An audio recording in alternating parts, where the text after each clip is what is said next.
Welcome back to Chris and Retro. Uh, a lot of people are approaching the new year with all kinds of resolutions. I'm not sure that I have any. I look at it as a transition time for me to, rethink what I've done well and haven't done well in 22 or the year prior, and just try to figure out, what a new plan I want to execute in the new year. See what things I can possibly get done more. But a big topic of conversation is alcohol consumption, and we have dry January all over the place, and people talking a lot about alcohol. So I thought I'd dedicate tonight's video to discussing the topic of dry January. You know, a lot of people do this for health concerns. So they, or as I hear a lot about resetting their quote unquote relationship with alcohol. I have to say that if you are consider a beverage that you consume an important relationship in your life, then you probably have more than just a gray area issue that you want to talk about. But gray area allows us not to be alcoholics and still have a potential problem. I say this with a little bit of a smirk because one of the things I've learned in the principles of my addiction to alcohol is that there are all kinds of alcoholics in the world, and not all of us are gutter, crawling felons that make 10,000 different poor choices. I'll give you an example. So for me, before I was ever identified really as an alcoholic, and before I even understood that I was an alcoholic, there was things like drinking a little too much at corporate events so that I'd feel a little the next day. There was all kinds of manifestations of whatever mood I was going into drinking would also play out, be amplified in my drinking, in my personal life. So, for example, I make these jokes. If I was angry going into drinking, I could burn the whole village down. If I was happy going into drinking, I was life of the party, kind of not really ever really life of the party, but I would joke and have a good time with whoever was close to me at the moment. If I was feeling promiscuous in any way, shape, or form, I've made this joke all the time. I could repopulate Western New York. Just the point being is that the alcohol would enhance whatever it was that was going on inside of me and always has.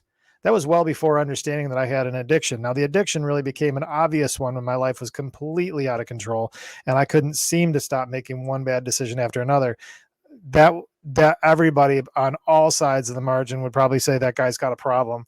However, that is not the only version of alcoholism. Alcoholism can be something where binge drinking can actually be considered alcoholism. And in fact, the CDC notes that binge drinking is one of the top four pillars for chronic illness: poor diet, poor exercise, smoking, and binge drinking. And binge drinking, they're not saying, alcoholism, they're saying binge drinking. What that, I think a lot of us can identify with that. For them, binge drinking, I believe, was 5 drinks for a male in a single setting, 4 times a month. That would be a binge drinking. And that, so if you think about what alcohol even is, alcohol is a carcinogen. It's a neurotoxin. So but that's not it's not something that we want to avoid. And I'm tell you what, man, I'd be a complete liar if I sat here and said I don't enjoy alcohol, because I do. I love the taste of certain alcoholic beverages. I love the feeling of alcoholic beverages at the onset. I emphasize at the onset because that starts to progress. It gets a little ugly for me, but at the onset, it's such a great feeling, and a lot of addictions speak to that. That first feeling of it, it's great. Then once it becomes that chemical need, it gets a little uglier for individuals like myself. So, back to dry January. You got to ask yourself, why did that even come up in your head? Are you reading all the articles that are coming up now? Isn't it amazing how much science is coming out talking about the dangers of alcohol in January? But we're in concert season in Western New York. There's nothing about it. It's all about the party. So it's the exact same substance, but apparently it's a problem in January, but it's not. We can set it aside in January when there isn't much going on, but we can't set it aside, when it's kind of saturated around you, because it's a rite of passage. It's something you must do to have a good time. Look at any commercial during the Super Bowl or around it. You must have it to have a good time. Now, for most that I would challenge this with, you're going to be like, well, I don't have a problem. For many of you, you probably don't. But I think that's irresponsible for you to not at least check it.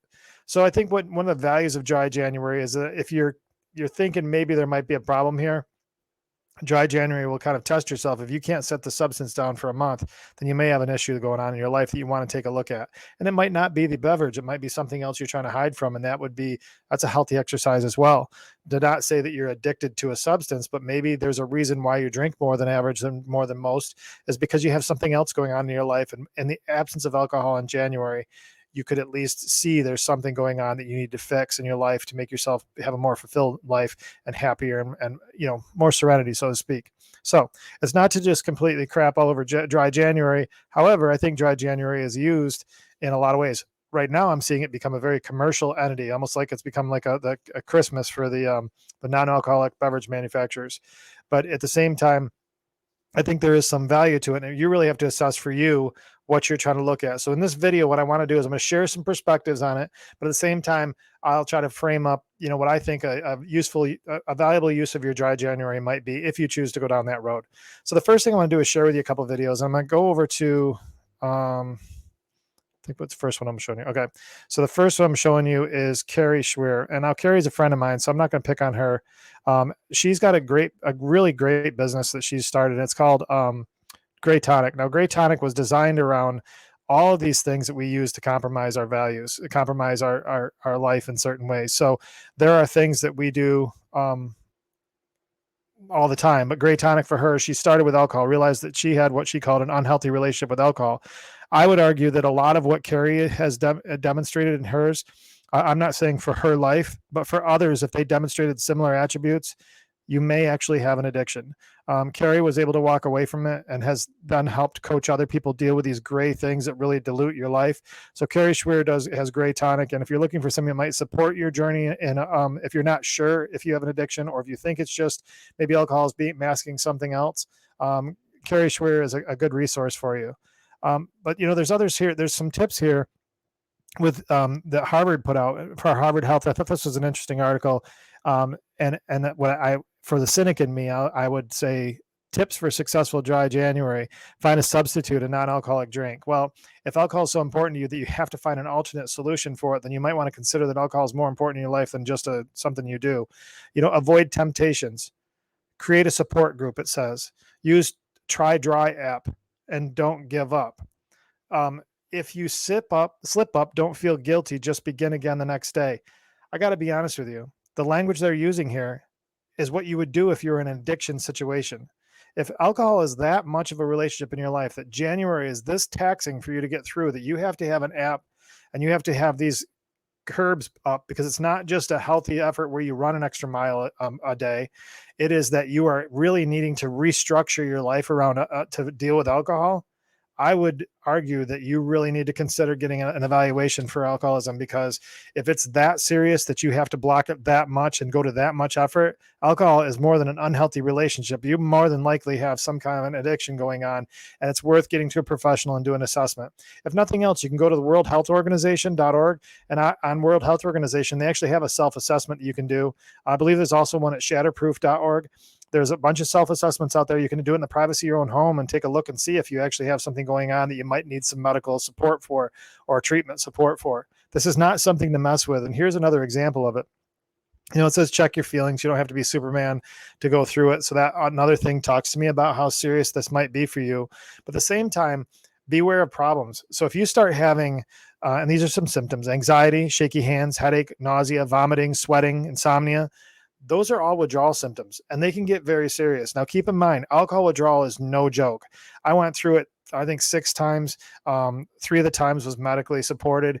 I was in trouble on a few of them. Hallucinations, audio hallucinations, as well as visual hallucinations that were very, very real. My problem is I went through withdrawal enough that I got used to knowing what a visual hallucination was versus reality, even though they both looked real. My visual hallucinations were in patterns of 3. So if this thing was acting towards me or saying things in 3s, I knew it wasn't real. That's unfortunately, I got enough of an expert in withdrawal that I knew when my own withdrawal was tricking me. And it helped me not be so mad towards the end that I could actually, mad meaning out of my mind, that I could work through that and get some help so that I could get to where I'm at today, where that's not an issue for me. So keep in mind that just because you've determined that January is a dry period of you to change your relationship with alcoholism does not mean that you're not addicted to alcohol. And you may very well find that you're going through some of these withdrawal symptoms. And if you are, please seek medical attention. There's two withdrawals that can kill you. A benzodiazepine, which is like a Xanax. If you're addicted to that and have a withdrawal, that can kill you. And alcohol can kill you. The rest of them all make you want to feel like you're dying from withdrawal. The use of them can kill you, but the withdrawal of those two substances are known to have some side effects that can kill you. There was one other article I was going to share with you, and I'm not sure if it's not popping up on the screen, but it's called Mental Toughness Experts Provide Tips for the Curious About Sobriety Ahead of Dry January. So there's a mental toughness expert called Kylene Ryan Hensley. She's got an online community, and it is called, well, she cites that in 2022, dry January participants were up 35%. This is up from 21% in 2019. They take a month-long break, and their support group is called Binging Sober.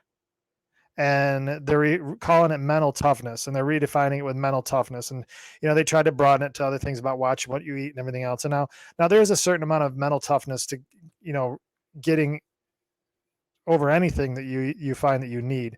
But therein lies my point initially. If this is a mental tough exercise, that alcohol is so hard to remove from your life, then you really have to question why it is that it's so tough for you to get rid of it. And is there something more going on here? I applaud healthy decisions. Okay. So I've shared with you some perspectives on this. I shared Carrie Schwer just because she is an acquaintance of mine, friend of mine. I've worked with her for a number of years on some different projects here and there. And we cross paths as we interact with, people in this industry and that work. I think Carrie has some noble work. And I think that for those that truly are masking their alcohol over some other area of their life, or they find that they just are doing a lot of things that are loose ends in their life and they're not staying focused. Her work in the gray, so to speak, I think is probably beneficial. And she's got some really good followers and some great client testimonials. So if you find that you need a little bit extra, that's really just dealing with your life and how you're performing in your life, she's a good resource. But the notion of gray drinking, I'm not sold that there is such thing as gray drinking. You either have a problem or you don't. Alcohol, if you feel that taking January off is going to benefit you, then why would you start again in February? If alcohol has become so substantial in your life that you need a month off from it, think about this. If you're in a relationship right now and you need to take a month off, you need to take January off every single year from that relationship. Should you even be in that relationship anymore? If you can only tolerate the relationship for 11 months and you need 1 month off in January, and in that month you need to get all kinds of support and apps and mental toughness and watching out for health problems and everything else just to recover from 11 months of that substance or that relationship, don't you think that there's probably a bigger problem there, and that might be a very toxic relationship? It's no different with alcohol. If you feel you need to take a January off from the substance, then you might want to take a look at what the other 11 months are. It's okay if there's something going on in your life when it comes to a substance like alcohol. There's no shame in saying that you've got an issue going on here. My biggest problem I had, and the reason things crashed and burned, and the reason I lived so high risk for so long, is because I've refused to acknowledge that I had a problem. I was always just out partying. I would acknowledge I had sadness and anger and all these other things that I was just using alcohol to have a good time with, when in fact it was actually becoming such a chemically dependent substance that I had no idea until the wheels fell off, and then I couldn't get away from it.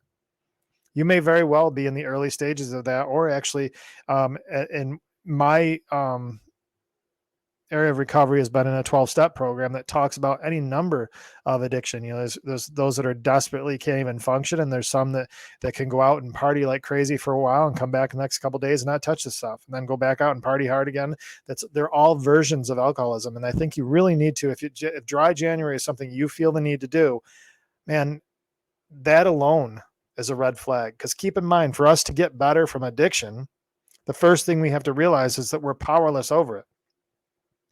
Now, if I'm walking away from anything just for a month, just to take a break, and I need a massive amount, or I need substantial support around me to even get through that month, there's red flags all over that.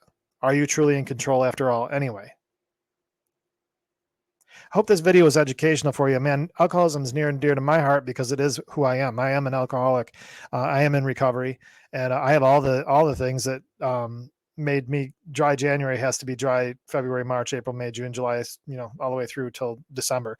I don't have the luxury of not having dry everything's, because if I have a non-dry one day, it can turn into a screwed up life again for me. And that's what addiction is. So, just because your life hasn't yet fallen apart doesn't mean that you don't have an addiction to alcohol. At the same time, just because you're taking January off because you feel like you should take it off doesn't necessarily mean you're an addict. I just want the whole world to not think that you're doing dry January doesn't mean that means you're not an alcoholic. Just because you've decided you can take a month off or you're going to take a month off does not mean that you're not addicted to alcohol. And in fact, it may very well reveal that you are, and you might get very sick. And if you start to see some of the signs that I shared with you before, please seek medical attention. It is no joke. You don't want to mess with it. Trust me, I made the mistake of messing with it alone a couple different times and really put myself in a crisis, a very serious crisis. You don't want to go down that road. Your loved ones love you too much. Stick around for them, if nothing else. I'll tell you what, though. If you're going through this journey and you want to know more how to get better, if you really need to reach out to somebody, if you take nothing else I do on this channel for any credibility whatsoever, if there's no advice I can ever give you to help you with anything, I absolutely can help you down the journey of recovering from addiction. I 100% can help you with those first 24 and 48 hours and start getting you in a direction that says, okay, I want more of this life. Dry January may be just your own internal acknowledgement something else is going on here. Dry January is not a solution for addiction. You can't take a month off and fix a problem if you are an addict. At the same time, I don't think it's a bad idea to take a month away from a neurotoxin and a known carcinogen. I think it's probably a good idea. Guys, thanks so much for tuning in. I really appreciate your support on the channel. Please like and subscribe. If you know somebody that's struggling with addiction, there's a lot of resources out there. There's a program called Atlas, ATLAS, and you can find that on shatterproof.org. It's a great program for finding treatment providers in your state. And if they don't have a state that's populated there yet, reach out to Shatterproof. I'm sure they can find something for you. If you really get stuck, just send me a message at chris@chrisandretro.com. And I will do what I can to try to direct you in the right path. I'm not a treatment provider. I'm not a counselor. I'm just somebody that once really struggled with addiction, and I'm hoping to, help you along your journey as well. Please plug in your comments if you got a victory story, put it in the comments in this video. Love to hear how you guys overcame your seasons. If you have an opinion about gray area drinking or dry Januaries or anything else, by all means, put it in the comments. Otherwise, like, subscribe, share, make sure all your friends fall in love with the channel. Appreciate the support. And until we talk again, please stay productive and stay out of trouble.